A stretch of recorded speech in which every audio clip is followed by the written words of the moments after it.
Brian here, Snowwalker Bushcraft. Today I want to throw in another installment of my Flintknapping series, and today I'm going to go over an Abo Flintknapping kit, or a native Flintknapping kit. This is opposed to using any type of actual modern tools, and this is showing how the natives actually employed using their resources and what they had. They didn't take more than they needed, and they certainly didn't waste the animal. They used every part of it that they could, and I hope to show you that here today. So when we come back, we're going to go over this.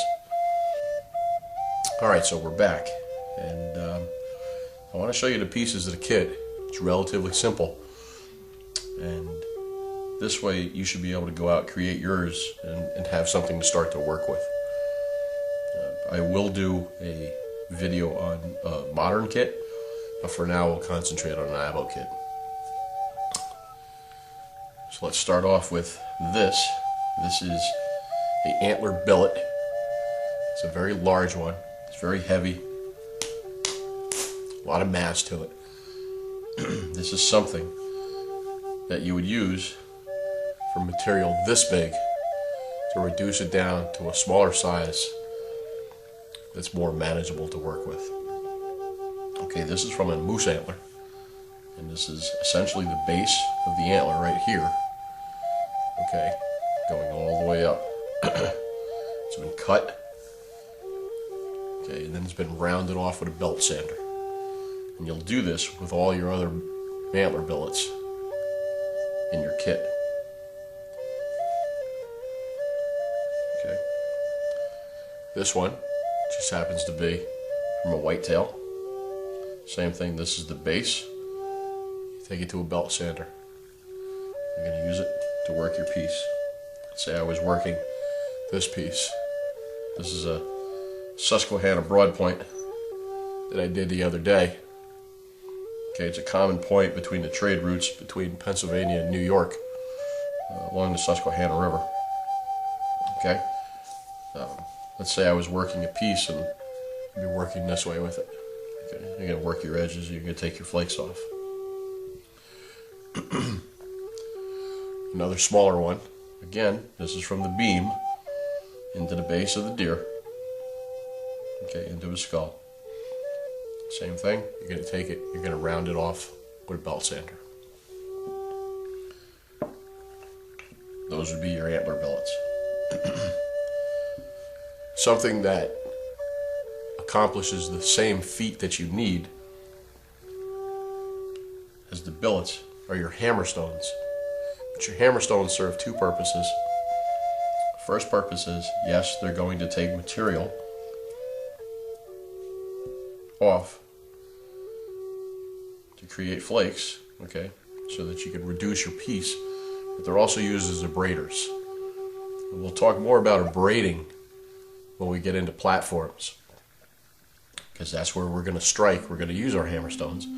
We're going to strike to remove the flakes off. These are just stones that I picked up in fields, or the best place to pick them up is near stream beds.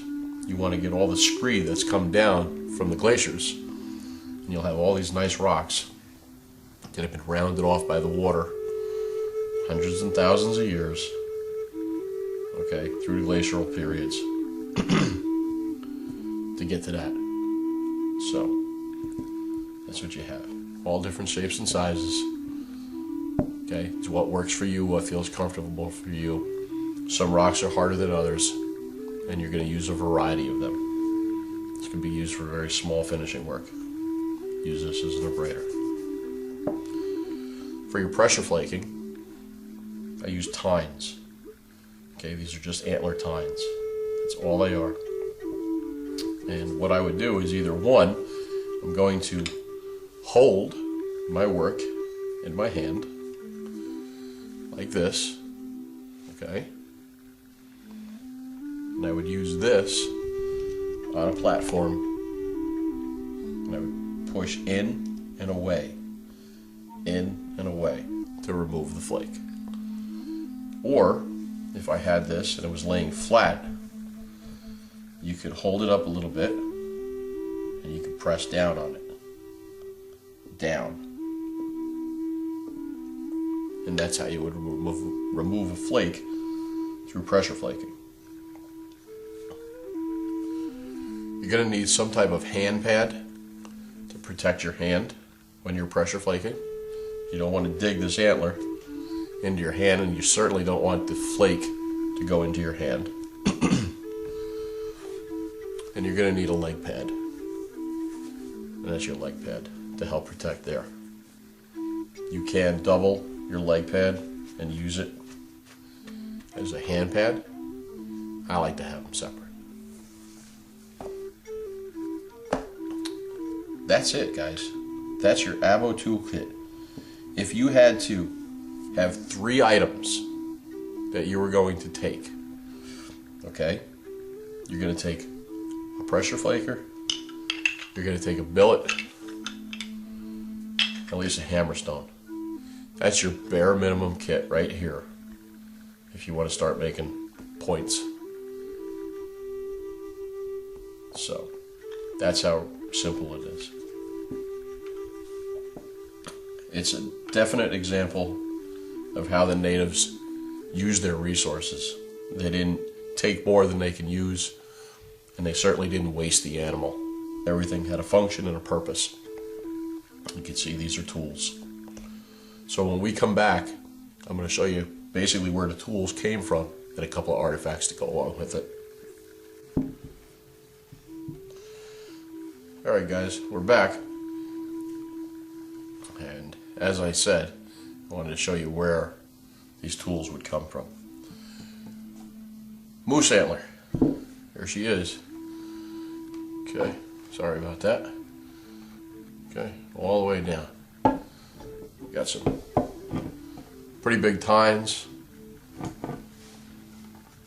Okay. You got this nice big base right here. That's where that billet's going to come from. Okay. We're going to cut straight up, sand it off, round it, and here you go. That would be your big moose billet.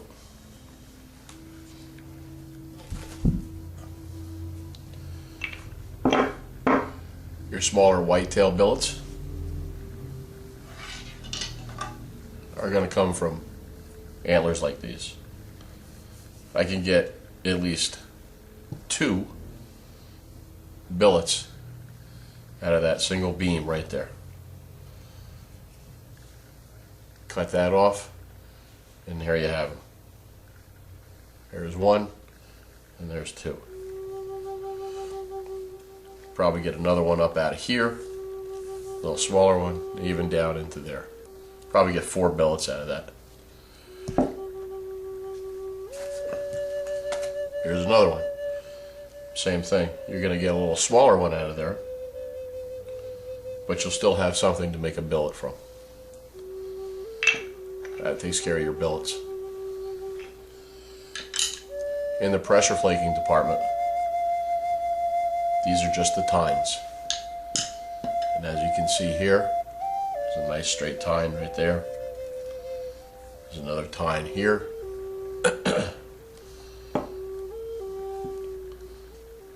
Nice tine on this one.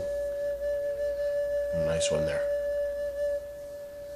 The only thing that they need is a little bit of sharpening and sanding, scraping them, making sure they're nice and sharp so that you can dig into your material and pop the flake off.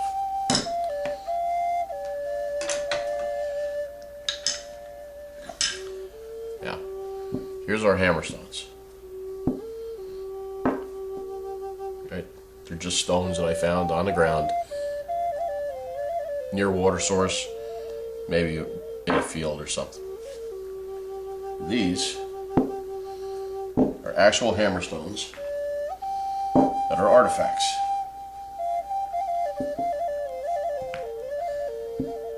I want to show you that all they are rocks. The only difference being is that, you see there's a little indentation right here? There's also a little one right here. That's so that the napper could hold on to it and he could use it hold it a little bit more easily. These are also for rocks, or I'm sorry, for sticks, that if they were going to use these for cooking or to heat water or whatever, that they would actually use sticks and put it into the divots and move it from place to place. A little bit of debate on that. Here's another one. See this nice big old depression right here. He did that by taking another rock, and that just kept pecking at it, pecking at it, and pecking at it. It's the same method that they would if they were making axes and celts. They would just continue to peck the stone into the shape. They'd sit there for hours, just pecking and pecking away. This is another one. Now this one doesn't have any peck marks, but you can see the discolorization here and here. This guy used this one a lot. He worked it all the way around that stone.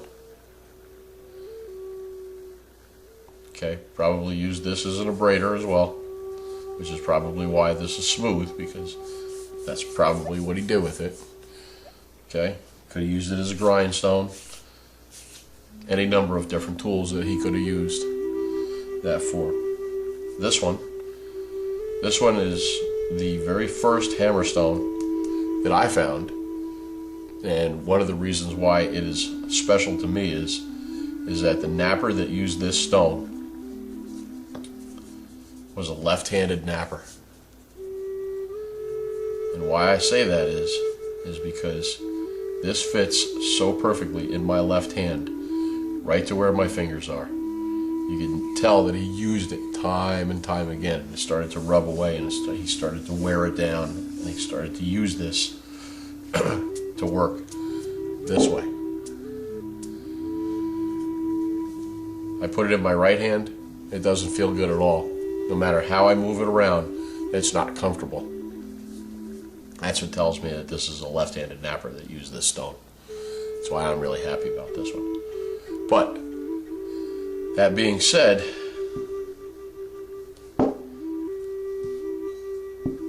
these are my artifacts. These are the ones that are in my kit now. The only difference between these stones and these stones is that these were actually used at least 1,000 years ago. These were used the other day. There's no difference in them. They're stones. So you go out, you pick yourself up an assortment of them, and you find out which ones work the best. You may use one or two for a long time, and then you might just chuck it out because you found a better one. It's all what makes you happy. So that's your typical Abo Flintknapping kit. I will be doing one on the modern kit. So I hope this helps. I'm just here to pass along a little bit of knowledge. So thank you for your views, and I thank you for your support.